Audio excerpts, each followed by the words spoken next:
नमस्कार। प्रतिदिन दैनिक अखबार संपादकीय आइडियो में आपका स्वागत है। अब हेडलाइन सुनिए। सही नहीं है सीपीटीपीपी का अवसर गंवाना, बिजनेस स्टैंडर्ड बदलाव का संकेत जनसत्ता। हम्पी की सदी चाल राष्ट्रीय सहारा, नदियों को आपस में जोड़कर यदि सदा नीरा कर दिया जाए हिंदुस्तान। अब संपादकीय विस्तार से। सही नहीं है सीपीटीपीपी का अवसर गंवाना, बिजनेस स्टैंडर्ड। अमित बत्रा लेखिका, सीएसईपी की सीनियर फेलो और जेएनयू में अर्थशास्त्र की प्रोफेसर हैं। अमेरिका में नवनिर्वाचित राष्ट्रपति डोनाल्ड ट्रंप ने मैक्सिको और कनाडा से होने वाले आयात पर ऊंचा कर लगाने का बयान हाल में ही दिया है, जिसके बाद विश्व व्यापार के दो पहलुओं पर आशंका के बादल मंडराने लगे हैं। फ्रेड शोरिंग सहयोगी देशों में उत्पादन करना या उनसे कच्चा माल लेना और अमेरिका मैक्सिको कनाडा समझौता यूएसएमसीए पहले का अमेरिका के उन करीबी देशों पर सीधा असर पड़ेगा जिन्होंने मान लिया होगा कि ट्रंप के शुल्क वृद्धि के फैसले पर उनके लिए राह आसान हो जाएगी। बाद वाले पहलू को देखें तो ट्रंप के दूसरे कार्यकाल में संस्थाओं और कानूनों की समीक्षा होगी, चाहे अतीत में उन्हें अमेरिकी हितपूर्ति के लिए ही क्यों न बनाया गया हो। कनाडा और मैक्सिको पर ऊंचे शुल्क लगाने से यूएसएमसीए का उल्लंघन होगा, जो उत्तर अमेरिका के इन तीन देशों को तरजीह देने वाला व्यापार समझौता है। 2020 में इसे उत्तर अमेरिकी मुक्त व्यापार समझौते की जगह लागू किया गया था। शुल्क वृद्धि हुई तो 2022 के इन्फ्लेशन रिडक्शन एक्ट को भी चुनौती मिलेगी। इस समझौते के तहत मैक्सिको और कनाडा को उत्पाद के मूल स्रोत के मामले में तरजीह दी जाती है, ताकि खास तौर पर इलेक्ट्रिक वाहन ईवी में क्षेत्रीय आपूर्ति श्रृंखलाओं को बढ़ावा दिया जा सके। स्पष्ट है कि ट्रंप के दूसरे कार्यकाल में वैश्विक व्यापार की काफी अनिश्चितता रहेगी। भारत की व्यापार नीति देखें तो जोखिम से बचने के लिए स्थिर वैकल्पिक संस्थागत व्यवस्थाओं और अथवा समझौते में भागीदारी के जरिए व्यापार में विविधता बढ़ाने की जरूरत है। इस समय भारत के सामने तीन बड़े क्षेत्रीय व्यापार समझौते के विकल्प हैं, जो हैं Indo Pacific economic framework for prosperity IPEF, regional comprehensive economic partnership RCEP और comprehensive and progressive trans Pacific partnership CPTPP। जोखिम कम करने के लिहाज से सबसे अच्छा तो इन तीनों में भागीदारी करना होगा। इससे व्यापार तथा वैश्विक मूल्य श्रृंखला में शामिल होने की ज्यादा से ज्यादा संभावनाएं भी खुल जाएंगी। IPEF की बात करें तो भारत IPEF के तीनों स्तंभों का सदस्य है।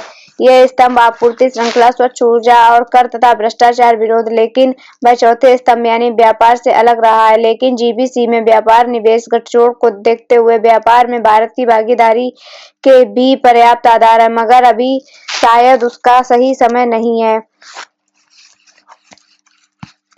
कुल मिलाकर ट्रंप के दूसरे कार्यकाल में लगातार अनिश्चित होते वैश्विक व्यापार के बीच अगर भारत इस समय CPTPP की सदस्यता पाने के लिए औपचारिक आवेदन करता है तो उसे स्थिर नियमों पर चलने वाली व्यापार व्यवस्था में प्रवेश मिल सकता है और व्यापार तथा वैश्विक मूल श्रृंखला की दृष्टि से गतिशील व्यापार समूह में आर्थिक एकीकरण बढ़ाने का मौका भी मिल सकता है। बदलाव का संकेत जनसत्ता। आव्रजन नीति को लेकर नवनिर्वाचित अमेरिकी राष्ट्रपति डोनाल्ड ट्रंप का रुख बदल गया दिखता है। निश्चित तौर पर भारत से वहां गए लोगों के लिए यह राहत की बात है। हालांकि इस मसले पर ट्रंप के समर्थकों का एक समूह उनका विरोध कर रहा है। दरअसल ट्रंप ने H-1 वीजा को बरकरार रखने की सहमति दे दी है। अपने पिछले कार्यकाल में उन्होंने इस पर प्रतिबंध लगा दिया था, जिसे लेकर विवाद छिड़ गया था। इस बार भी चुनाव अभियान के दौरान उन्होंने अमेरिकी प्रथम की नीति पर आगे बढ़ाने और आव्रजन नीतियों को कड़ा बनाने का मुद्दा उठाया था, मगर भावी ट्रंप प्रशासन में शामिल किए गए उद्योगपति एलन मस्क और भारतीय मूल के तकनीकीविद विवेक रामास्वामी ने इस पर प्रतिबंध लगाने का विरोध किया। खबरों के मुताबिक मस्क ने तो यह भी कह दिया कि वे H-1 वीजा को बचाए रखने के लिए युद्ध तक करने को तैयार हैं। गौरतलब है कि राष्ट्रपति चुनाव अभियान में मस्क खुलकर ट्रंप के समर्थन में रहे। उनका कहना है कि H-1B खत्म होने से कंपनियों के लिए बाहर से कुशल तकनीशियनों और विशेषज्ञों को लाना संभव नहीं हो पाएगा। रामास्वामी ने भी तर्क दिया कि इससे न केवल कंपनियों बल्कि अमेरिका का भी बड़ा नुकसान होगा। H-1B पर प्रतिबंध लगने से सबसे अधिक भारतीय नागरिकों के सामने संकट पैदा हो सकता है। अमेरिका हर साल करीब 65,000 कुशल तकनीशियनों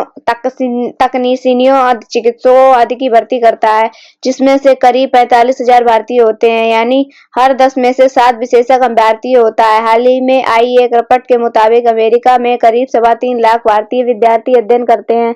H-1B वीजा उन्हीं लोगों को दिया जाता है जिन्हें कंपनियां अपनी जरूरत के मुताबिक भर्ती करती हैं। इस वीजा की अवधि 3 साल की होती है और जरूरत पड़ने पर उसे और 3 साल के लिए बढ़ाया जा सकता है।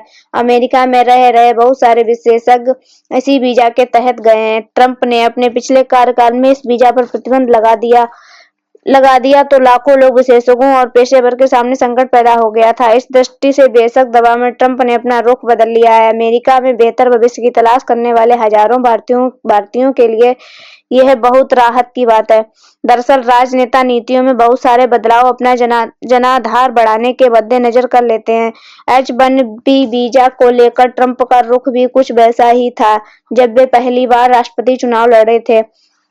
तब भी विदेशी नागरिकों, खासकर भारतीय मूल के लोगों पर निशाना साधते हुए अमेरिकी युवाओं पर भरोसा दिलाया था कि वे बाहरी लोगों से छीन कर उनका हक वापस करेंगे। इसका नतीजा यह हुआ कि अमेरिका में रह रहे भारतीय मूल के लोगों पर नस्लवादी हमले बढ़ गए थे।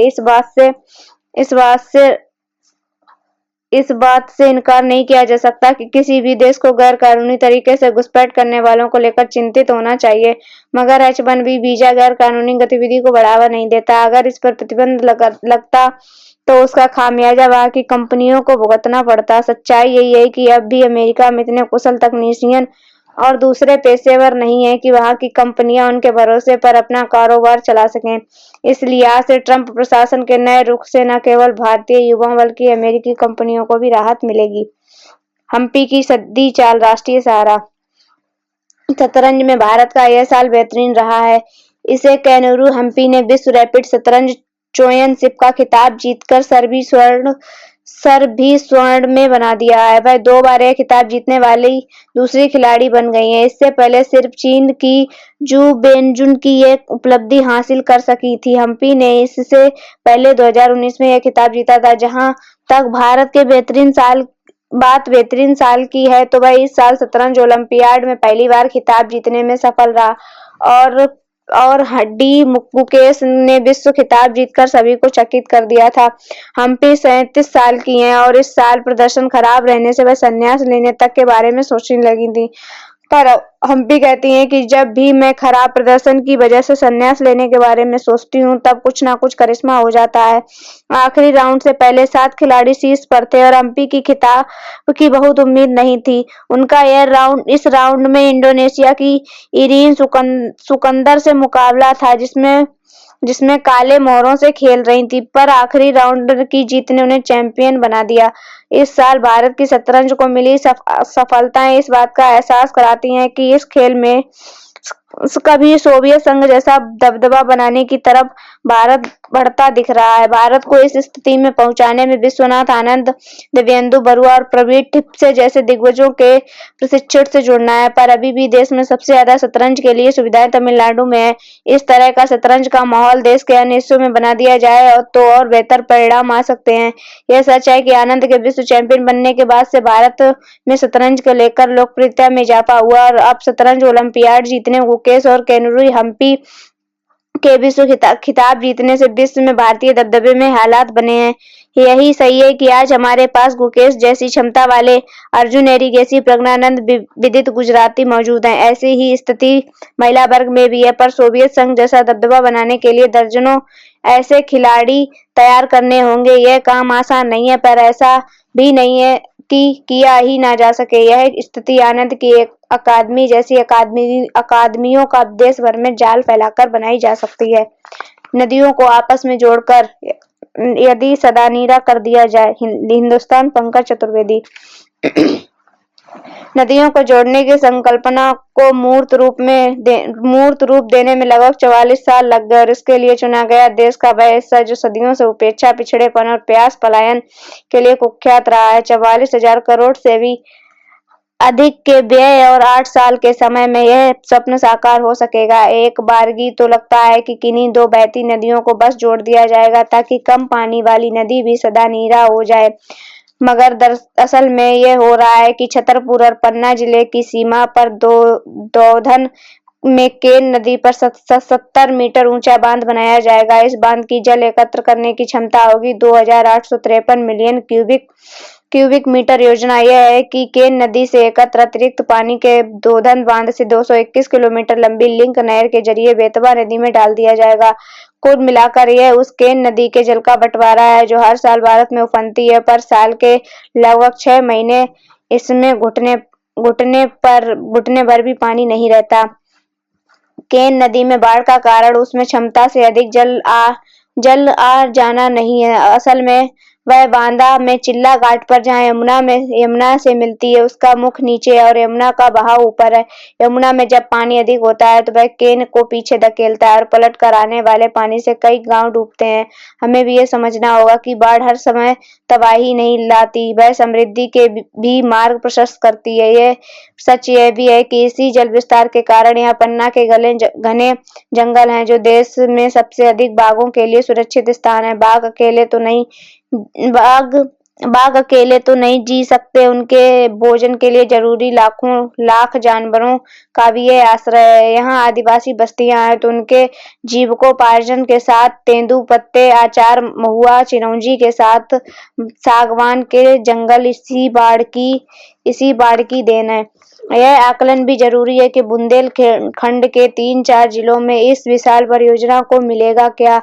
जितनी रकम इस पर खर्च होने वाली उसकी एक चौथाई से भी कम राशि में समूचे बुंदेलखंड के पारंपरिक तालाबों, बावड़ियों और जोहड़ों की मरम्मत की जा सकती है। गौर कीजिए, अंग्रेजों के बनाए 5 बांध 100 वर्ष में ही दम तोड़ गए। आजादी के बाद बने तटबंध व स्टाम्प डैम 5 साल भी न चल सके, पर समूचे बुंदेलखंड में 1000 साल पुराने चंदेल काल के हजारों तालाब उपेक्षा और रख रखाव की कमी के बावजूद आज भी लोगों के गले व खेत तर कर रहे हैं।